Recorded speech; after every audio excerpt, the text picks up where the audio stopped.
All right, let's check this clip out. Restaurant to get something for me and my son to eat. I walked in, the lady was like, "It's gonna be a minute," and just walked off. No hi, nothing like that. It's gonna be a minute. She walked off. So I'm like, okay, I'm just standing there waiting.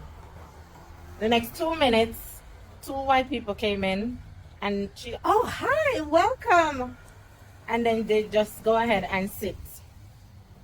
And I'm still standing there, and she looked back on me like 2, 3 times, like, and nothing else. Not all I went in for was to get a menu, just to see what's on the menu. But since y'all wanna be like that, I will blow you up. So TikTok, it's Meet Me Here Restaurant and Bar, and it's in Middlebury, Connecticut. Let me know if anyone else is having this kind of problems here at Meet Me Here Restaurant and Bar. Like, I don't normally like to do this, but this is getting out of hand now. This is getting out of hand. I'm gonna go back in and see if she's going to say anything else to me. Let me see. Because this is getting out of hand now. This,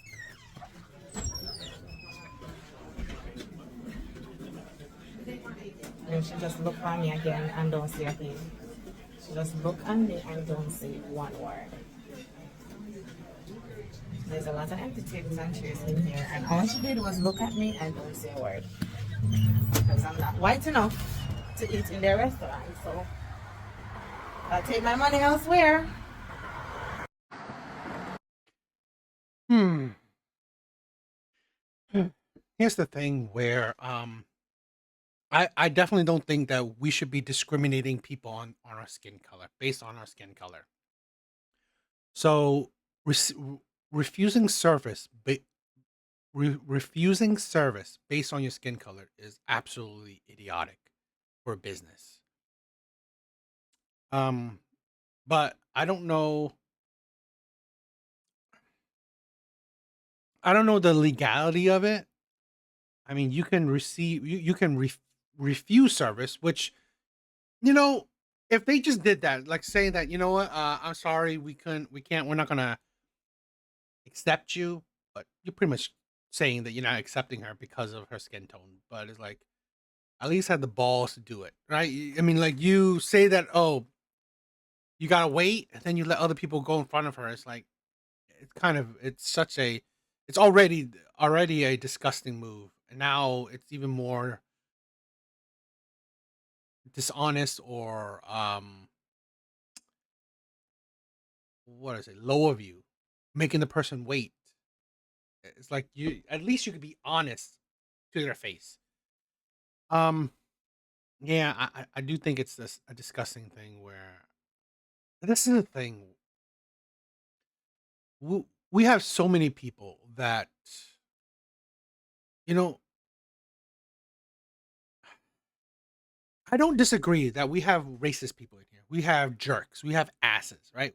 Bunch of people who are just assholes, who are just jerks, who are racist, who don't like people just purely based on their skin tone. We understand that. And this is why I think that, we are such a divide. We, like, almost on the blink of a civil war, where white people hate black people hate white people, and it's just going back and forth, continuously back and forth. And I don't know. I don't know what we can do to solve that divide. I honestly don't know. I mean, I think it's just going to get worse over time, which is sad, which is really sad. Um, I don't know. I don't know. I mean, if this is true, right? If this is true, which is probably is, right? Probably is. Things like this should not be happening. Um, do I hope that this establishment goes bankrupt or destroyed? No, I wouldn't hope that. But it's like, I don't know. I just think it's a disgusting mindset. But at the end of the day, I guess we go to a point where, maybe maybe we just do our own thing, right? Maybe people just do their own thing, right? Don't eat at white establishments. Don't eat at these because these places they're not chain restaurants, right? They're not chain restaurants. They are particularly owned by a certain family, whatever. So I just I just say, what do you say? Connecticut, pretty much a white state. So I mean, this video went pretty viral, right? I mean, people on Yelp went insane on it. You know, over 300,000 likes, uh, over 20,000 comments. I think their business is going to get hurt. I think their business is going to get hurt. At least digitally. At least digitally, it's going to get a whole lot of bad reviews. Now, again, if they are only a predominantly white establishment, only white people go there, are they going to get hurt? I don't know, right? I don't know.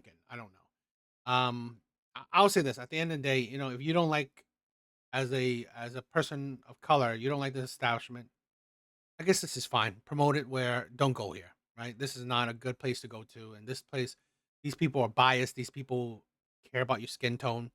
So yeah,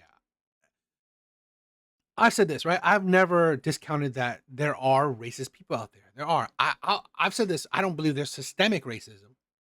I don't believe the government is promoting racism or having racist laws or stuff like that. I don't believe that the country is racist.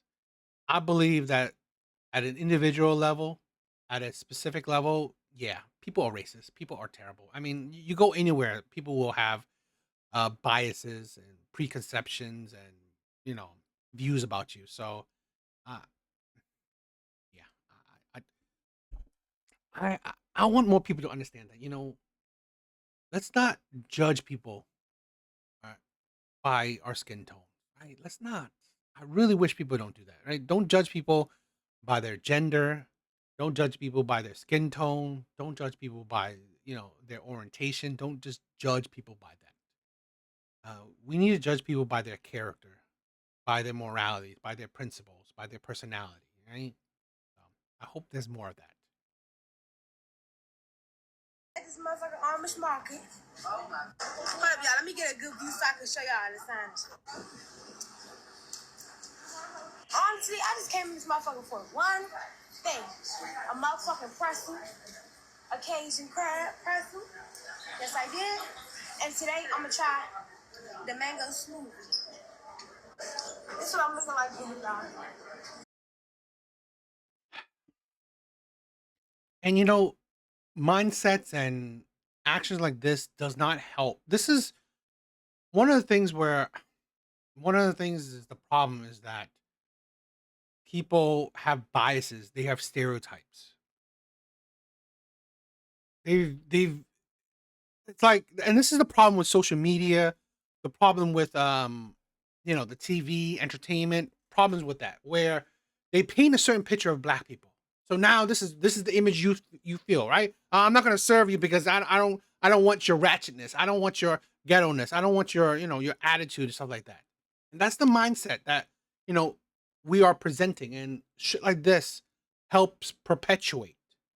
Okay, you don't want the ghetto-ness, the ratchetness in your establishment, so people will view you like just because your skin tone, right? And that's the sad part of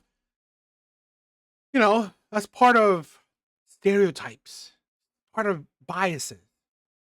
But this is why I said where, and again, this is part of the human, I guess, mindset that I've said this where black people don't care about their public image. They don't paint a great public image. Okay, they don't paint a great public image. So let's say people in like Connecticut, they probably don't see or have friends with black people or around black people that often, if at all. So when they see someone, a minority, well, they use their biases, their preconceptions, what they believe are stereotypes and stuff, right? From TV, movies, social media. And that's how they treat people, which is I don't agree with it, but I think that's part of the human mind. Okay, we have biases, right? We have we believe in stereotypes. we believe, oh, this is, this is how black people are. This is how they are. I mean, for me, it's like I dated black women. I've had black friends, so that helped destroy the biases, help destroy the stereotypes. But most people don't.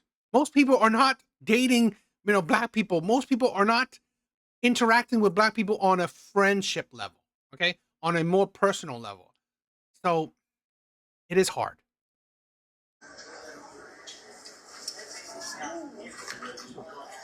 Y'all, it smells so good in here, like, it smells so good. I don't even know what the fuck I'm walking this way for. Y'all said get the seafood salad, so I'm getting that. She put a lot. That's a small, y'all. This motherfucker packed today, y'all.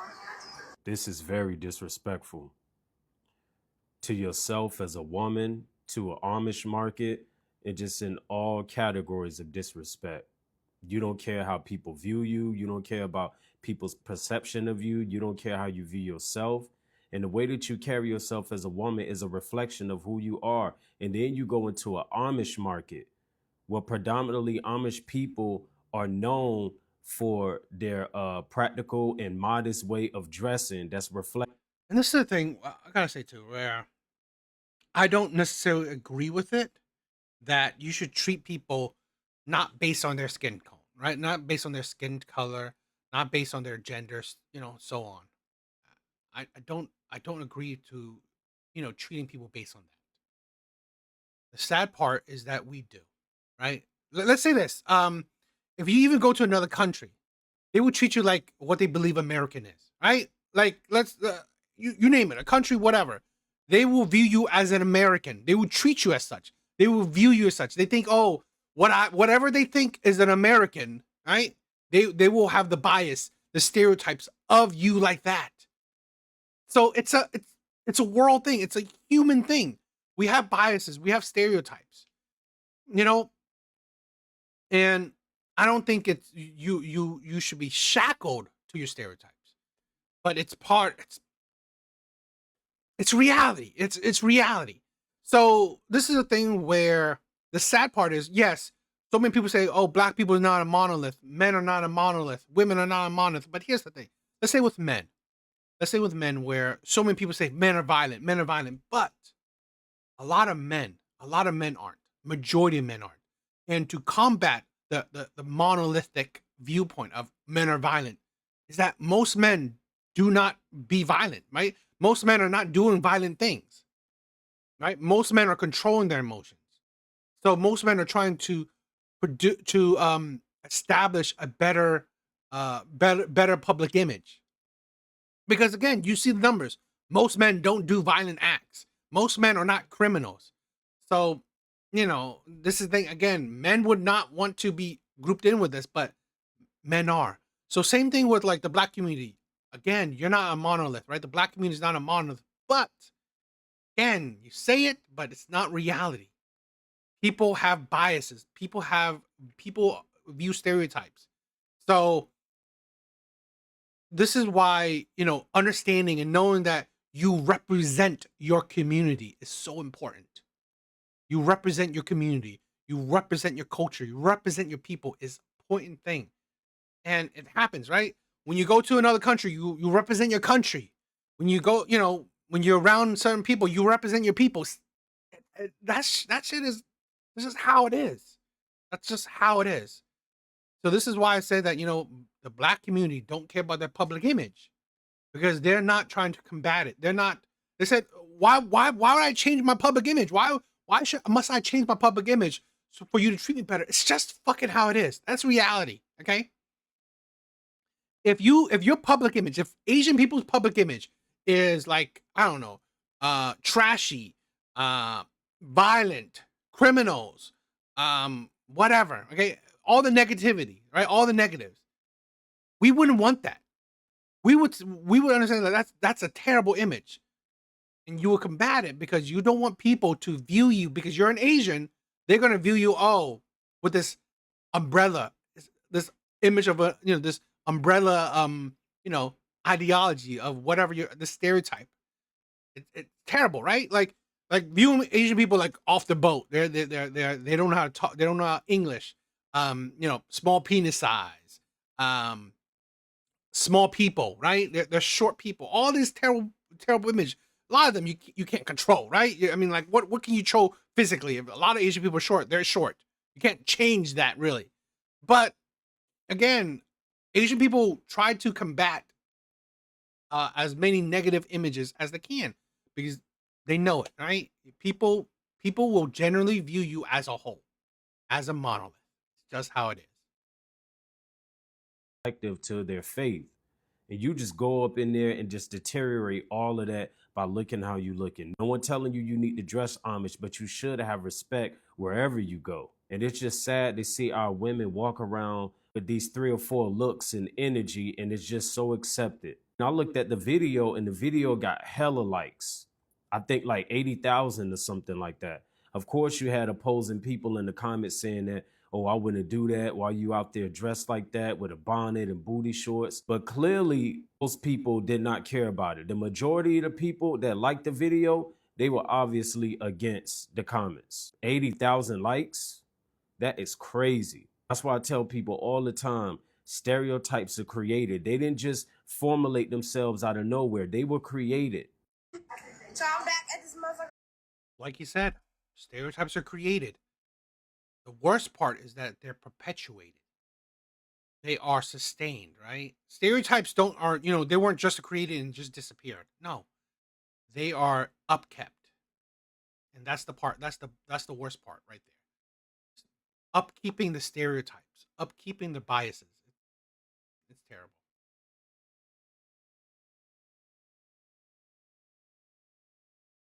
And so I do want people to know that just because someone has committed a crime, it doesn't make them a criminal.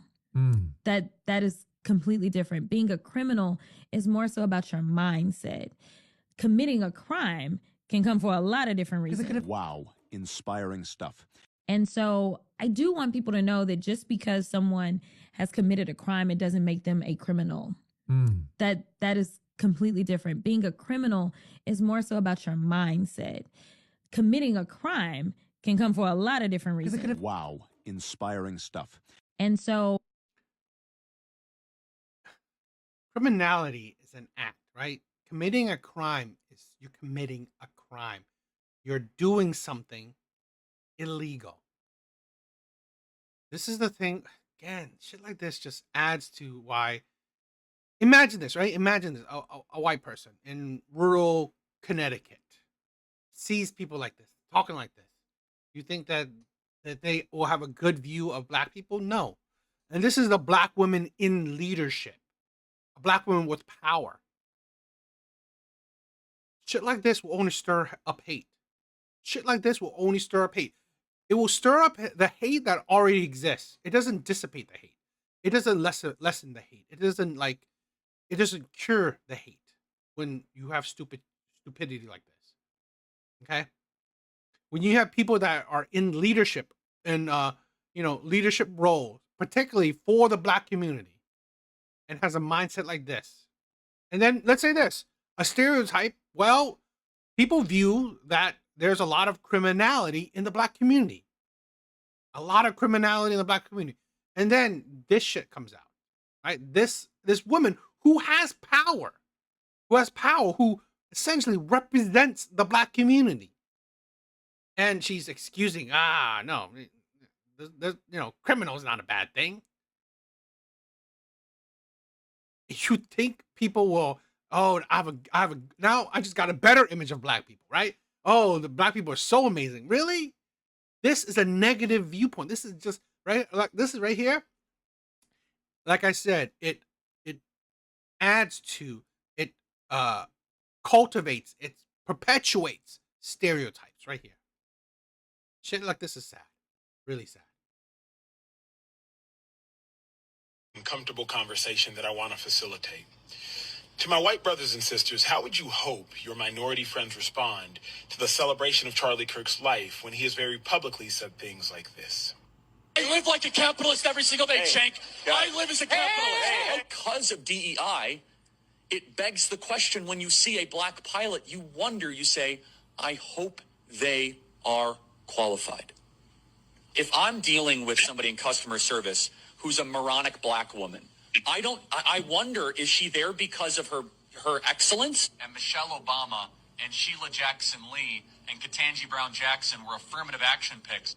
They're coming out and they're saying, I'm only here because of affirmative action. Yeah, we know. You do not have the brain processing power to otherwise be taken really seriously. Refer to Asian individuals by the C word, a word too violent for me to even utter. We started this whole thing off wrong. I would suggest you do some research and get some context. I have never heard Charlie Kirk do that. I mean, show it. Show a video of it. I would love to see it. I would love to see that. Oh, before I continue with the original clip, this is that. Let's check this one out. Okay, you guys, enough is enough. Here we go. I'm going to drop some clips so I can show you guys exactly what Charlie was saying in this chink video. And you be the judge of what you think, but I'm letting you know you're going to be very, very, very disappointed, especially if you're a liberal. I'm just letting you know. So this is a viral video that you guys keep sending me. I live like a capitalist every single day, Shank. I live as a capitalist. And this is the man he's actually talking to.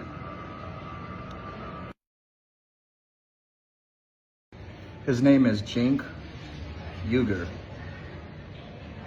a Turkish commentator. And this is the actual video. It's ridiculous, like asking me what my salary is. Sure, I'll reveal it willingly. You brought it up in context. I'm asking, why don't you live like a socialist? Okay. Go live like a socialist. The point is larger. The point is larger than that, Charlie. I live like a capitalist every single day, Shank. I live as a capitalist. Hey, I live when I believe. No. What do? I get charity every single year. Hold on. What's my salary? Less than his. Charlie, take a Come on, seat. Shank, let's go. Charlie, What are you doing? take a seat. Take a seat. Psycho? All right, no. Take a seat. You're going to take a seat. You're going to take a seat over here. Oh my God. What's my salary? All right. Ridiculous. All right, behave, everyone. Jesus Christ. Okay. I practice what I preach, Shank. Charlie. Stop. You do not practice what you preach. Charlie. All right, hold on. Yes, that's saying chink. Ridiculous. About things before you start formulating your opinions. For one, he didn't call anyone the C word. He called the man by his name. He was talking to the man whose name is Cenk. Cenk was speaking out of turn from the crowd, saying something to Charlie that was not true. Now, you can argue Charlie lost his self-control, which I think he did. I think he should have handled it a little bit better, but he wasn't calling anybody the C word. So again, we're starting this whole thing off with misinformation. Now, let's let you continue. But I was gonna say, this is a thing where everyone's human, right? People getting mad, people getting angry at each other. That's a human emotion. Even the best of us can, act out emotionally, crash out.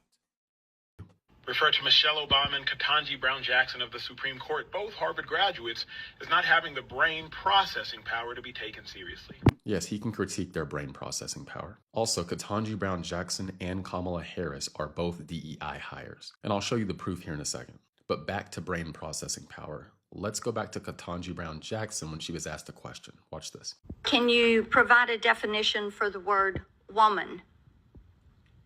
Can I provide a definition? No, Yeah. I can't. You can't? I think you and I can both agree that a woman wanting to be nominated for the Supreme Court should be able to define what a woman is. It's not rocket science. Now let's go back to the proof of DEI. Listen to Joe Biden.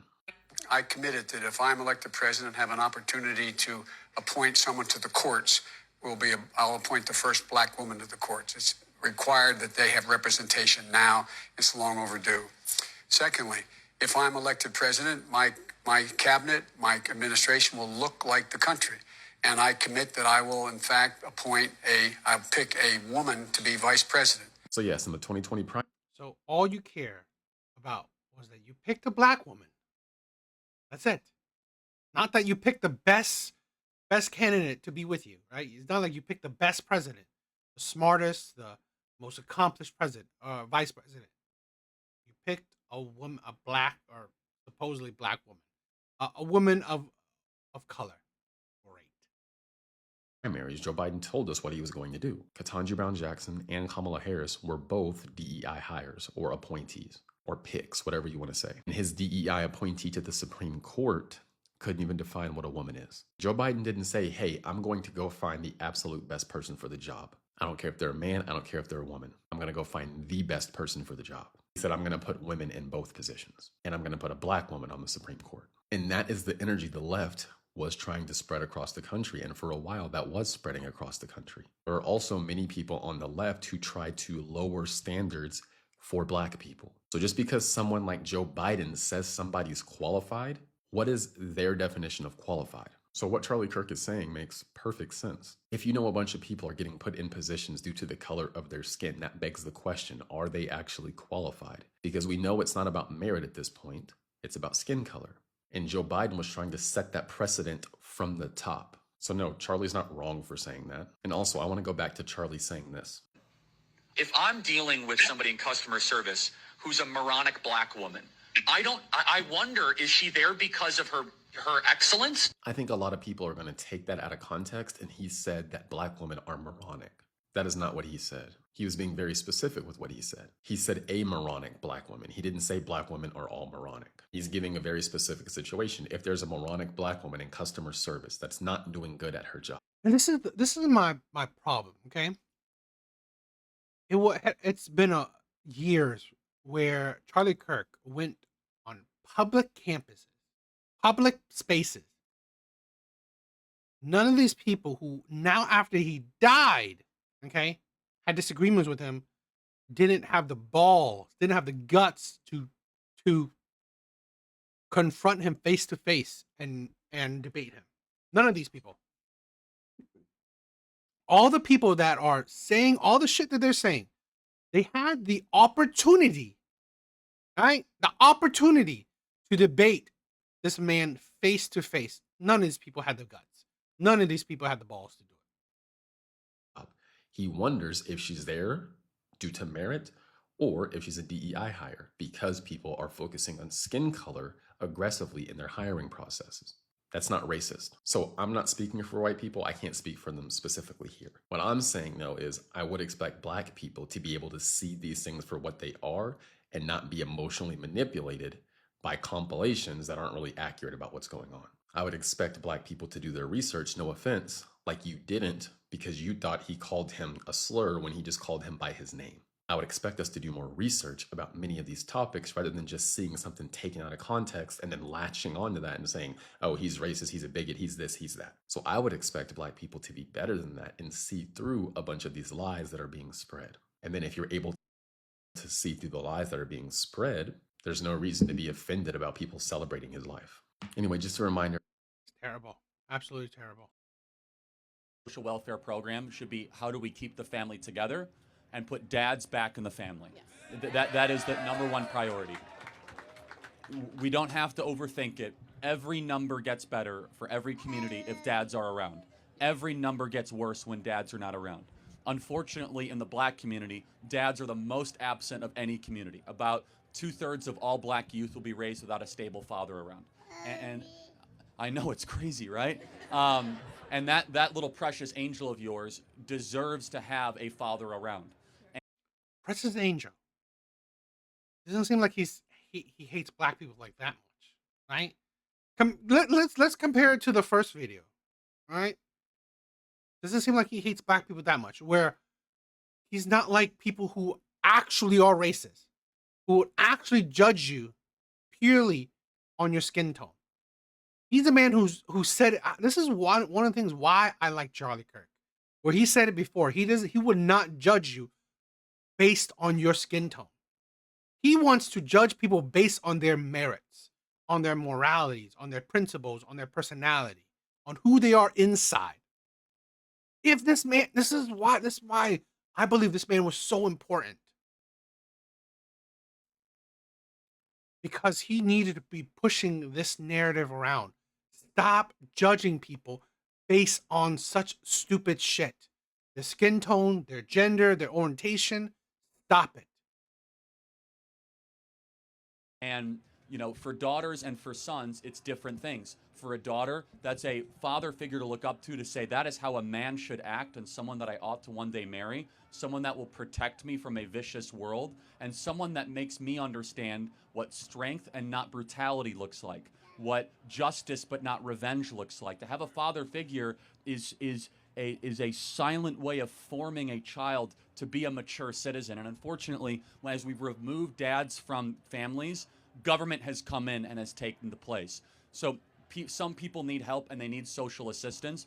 All of that should be about incentivizing the dad staying around, not the dad leaving. Unfortunately, with welfare, you can get more money for single mother assistance. This is very true. And I've so seen that for sure. right, you agree. We're actually subsidizing single motherhood more than we are subsidizing family formation. And so I'm glad to. And that's the thing. More money should be going into families than it is into broken families. Because I'm sorry, broken family, you had a hand in it. You had a hand in it. So the government shouldn't be bailing you out, taking away your accountability on your bad choices. Hear about the Fatherhood Initiative, and if I may speak to the men out there, you are a coward and a petulant child if you impregnate a woman and abandon her. You have a moral obligation to stay with the women of your choosing, hopefully in the confines of marriage. This idea that men can just abandon women and leave the consequences without any responsibility has been a catastrophe for our country. So that's my answer, and I'll say this. The Democrat Party does not talk about dads at all. The Republican Party, we are talking about how men need to be men again, in the home, take responsibility, provide for your family, and with strong families comes smaller government and a better country. Thank you so much. And I do. The number one objective.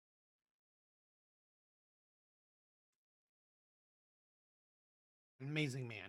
Amazing man. What do you guys think?